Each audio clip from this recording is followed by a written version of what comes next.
हजरत अनस बिन मालिक हदीस के रावी, मेरी तरफ देखिएगा, हजरत अनस बिन मालिक हदीस के रावी हैं, तवज्जो करना। कहते हैं एक बीबी हुजूर के पास आई, अपना इलाका छोड़ आई, आके खड़ी हुई तो उसने कहा हुजूर मैं खानदान भी छोड़ आई हूं, ससुराल भी, मेका भी, ननिहाल भी, ददियाल भी, मैं हर एक को छोड़ आई हूं। मैं जायदाद वाली थी वो भी छोड़ आई हूं, माल दौलत भी छोड़, एक मेरा बेटा था जवान, वो मैं साथ लाई हूं। सोनिया ये आपकी नौकरी करेगा और मैं हजरत फातिमा की ड्यूटी करूंगी, मैं हजरत आयशा के बर्तन धोया करूंगी, मैं भी नौकरी करूंगी। हाजिर है। फरमाते हैं रसूल पाक ने बच्चा असहाबे सुफा में रख लिया, असहाबे सुफा में, और बीबी को नबी पाक सल्लल्लाहु अलैहि वसल्लम ने औरतों के साथ मुतय्यन किया। हजरत अनस कहते हैं वो नौजवान बड़ा प्यारा, बड़ा मीठा, बड़ा धीमा, बड़ा वफाशार, वो सबक अच्छी तरह याद करता, वो नमाज दिलचस्पी से पढ़ता, वो हुजूर की बातों को गौर से सुनता, वो रसीला, वो संजीदा, वो कम गो, वो मीठा, वो प्यारा। कहते हैं बड़ी दिलकुशा तबीयत, उसकी मकनातीसी सी शख्सियत, तबीयत खिंची चली जाए उसकी तरफ, बड़ा हसीनो जमील वो नौजवान। उस माँ बेटे के तज़किरे होने लगे कि बड़ी जायदादें छोड़ के आए, बड़े माल वाले, इन्होंने बड़ी कुर्बानी दी है, हर रिश्ता नाता तोड़ के रब रसूल से याराना लगाया है, अल्लाह बड़ा बेनियाज है।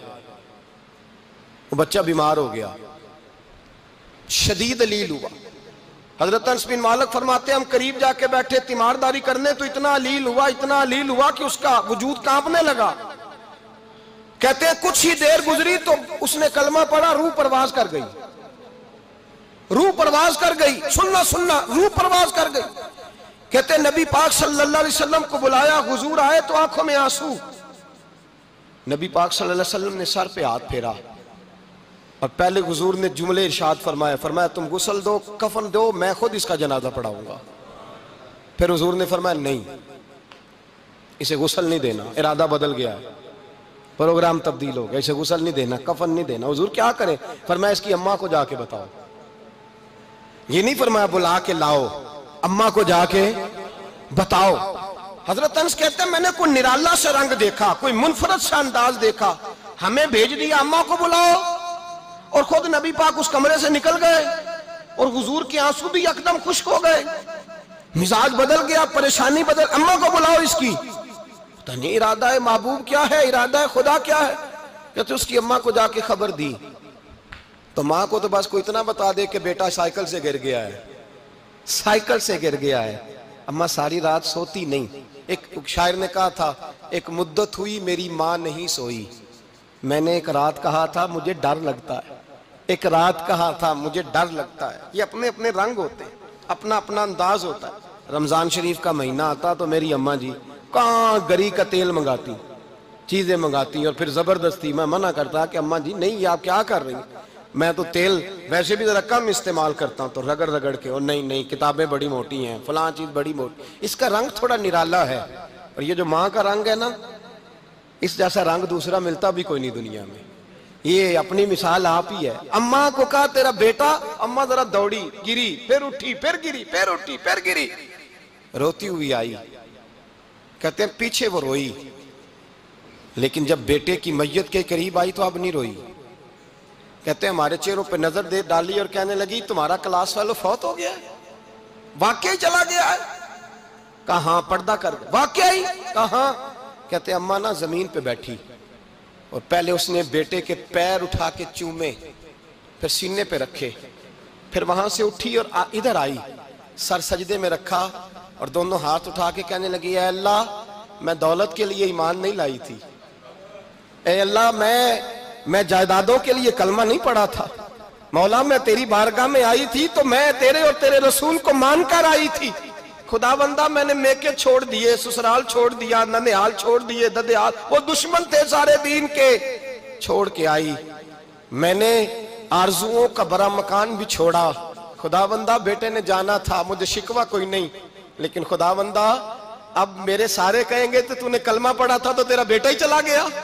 ऐ अल्लाह की अगर तूने दिले मुस्लिम की दिल जोई नहीं, ताना देंगे बुत के मुस्लिम का खुदा कोई नहीं। ऐ अल्लाह मेरा यकीन कहता है कि अगर तू मारने पे कादर है तो तू जिंदगी देने पे भी कादर है। खुदाबंदा काफिरों को राजी ना कर, वो खुश हो जाएंगे, वो मुझ पे ताने कसेंगे, फबतियां कसेंगे। ऐ अर्श के मालिक, रहमत का दरवाजा खोल, मैं तेरे नबी की बारगाह नाज में रहती हूं, नजर फरमा। हजरत अनस बिन मालिक फरमाते हैं, ईमान, यकीन और इस्तकामत के साथ उस बूढ़े ने जब दुआ मांगी तो हमने मस्जिद नबवी के सहन में अजीब नजारा देखा। एक माँ ने दुआ मांगी तो बेटा उठ के बैठ गया। कहते हैं बेटा उठ के बैठ गया, कलमा पढ़ते वो उठ के बैठा, माँ ने सीने से लगाया और माँ और बेटा नारे लगाने लगे, लोगों सुनो, कुरान भी सच्चा, इस्लाम भी सच्चा, अल्लाह भी सच्चा, ये मस्जिद नबी सच्चों का घर, और सबसे बढ़ के अल्लाह का रसूल सच्चा। अल्लाह के रसूल सच्चे, महबूब सच्चे, मस्जिद में रहने वालों में सबसे बढ़कर सच्चे, रसूल कायनात सल्लल्लाहु अलैहि वसल्लम का दीन सच्चा। फरमाते हैं रसूल पाक को खबर दी तो महबूब ने मुस्कुरा के फरमाया, मेरे रब की ताकतें बड़ी ज्यादा है। इन्नल्लाह अला कुल्लि शैइन कदीर, अल्लाह की ताकत बड़ी है। ईमान था, यकीन, इस्तकामत, बच्चा उठ के बैठ गया। हजरत अनस कहते हैं वो हुजूर के जमाने में भी हयात रहा, विशाले ज़ाहिरी के बाद हजरत अबू बकर के जमाने में भी मौजूद रहा, उमर के जमाने में भी मौजूद, हजरत उस्मान के जमाने में उसकी माँ का इंतकाल हुआ, उसने अम्मा को दफन किया और माँ के बड़े अरसे के बाद उसने पर्दा किया। जब हम उसकी तरफ देखते थे ना, देखते उसकी तरफ थे, पर हमें उसकी अम्मा का ईमान याद आ जाता था, हमें यकीन, ओ भाई कभी तूने रब करीम की बारगाह में सर सजदे में रख के मांगा ही नहीं, तू कभी आया ही नहीं, वरना उसके दरवाजे से कोई खाली जा सकता, सवाल ही नहीं पैदा होता, कोई खाली जाए, कोई जाता ही नहीं, वो भेजता ही नहीं, उसका अंदाज ही नहीं, उसका ये करीमाना अंदाज ही नहीं, वो भेजता ही नहीं, वो तो नवाज देता है। ईमान, यकीन, इस्तकामत अपनाइए, ओढ़िए, अपनी जिंदगी में अल्लाह तबारक व तआला के साथ जुड़िए।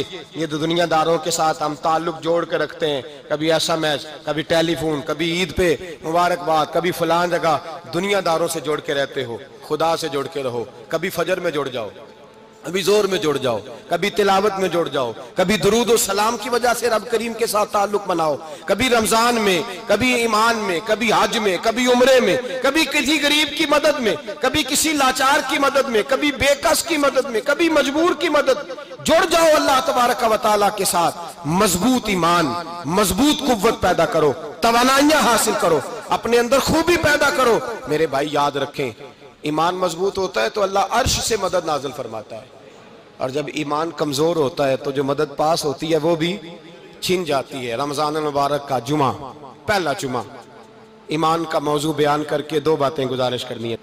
एक वादा किया मेरे नबी पाक ने, जरा एक तजर्बा करें तो सही, इस पर भी जरा तजर्बा करें, ये 8 दिन ये नुस्खा आजमाएं तो सही।